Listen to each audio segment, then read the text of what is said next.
trois principales sources d'inspiration.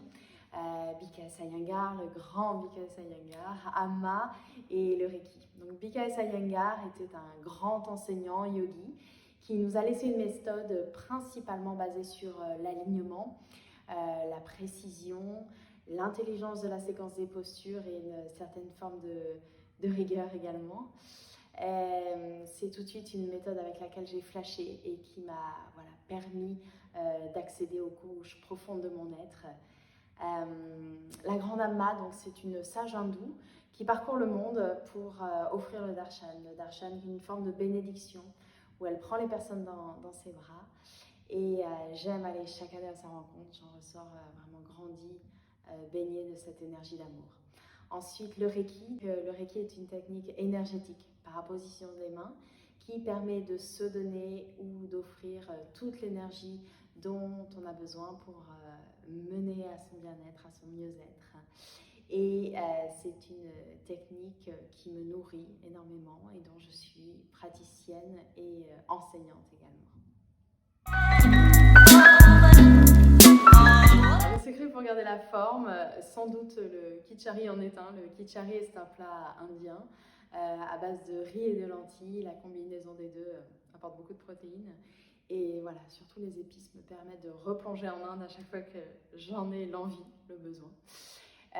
Outre la pratique du yoga et du Reiki, la musique et la danse m'apportent beaucoup de joie, me permettent de vibrer et de rester en forme. Donc la danse est une forme de méditation en mouvement, selon moi, et j'aime faire de la danse brésilienne et le foro tout particulièrement.